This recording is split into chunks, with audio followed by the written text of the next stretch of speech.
preeminence, being in charge of finance.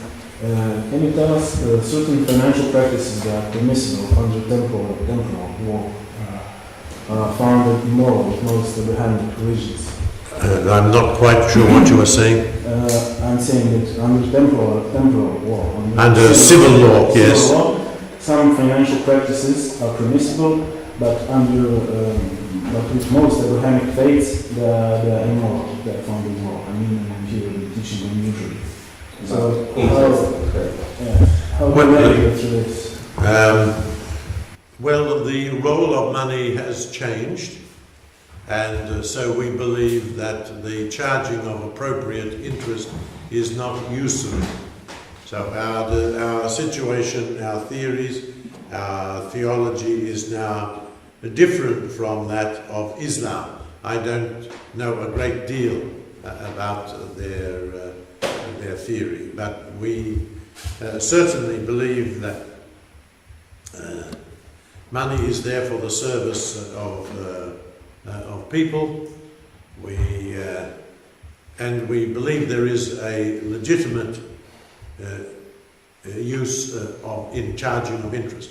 That is quite different from, for example, sometimes money lenders charge poor people exorbitant rates of interest, 15, 25%.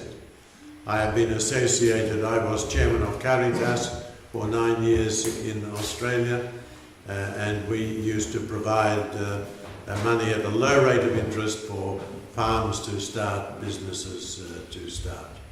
Well, that's I'm sorry.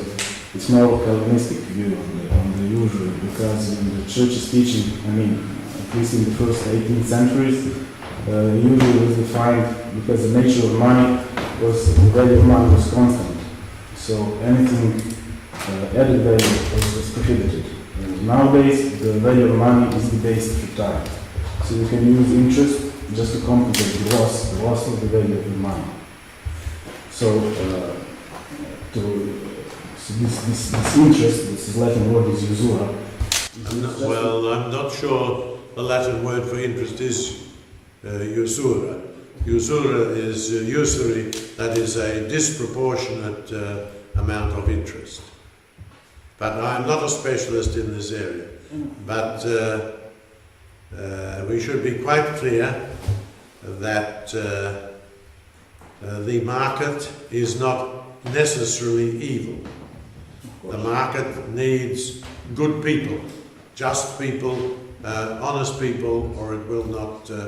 The market has brought hundreds of millions of people, especially in Asia, into prosperity.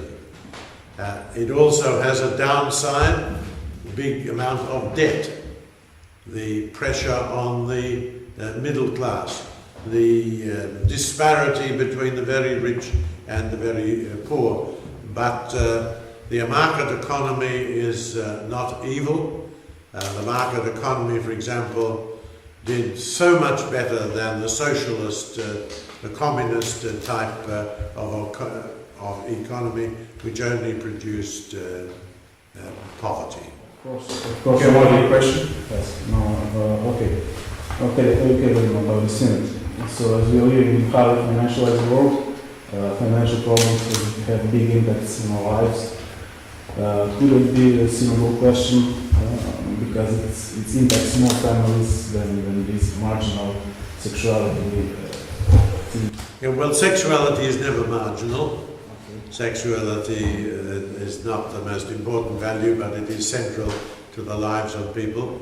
Well, one area where two areas where the market impinges very much on the lives of individuals and the family is youth unemployment. So that is a great evil. In Italy, I think it is over 40% of 18 to 30-year-olds or something like that. Often I was speaking to a young man, he said, I hope to get married in October, if I have a job and I can... another point too is often the market pressures people not to have children. And that is wrong. If, for example, enormous numbers of apartments are built and there is never any place for the children to play, to take recreation, that is not something that we should applaud.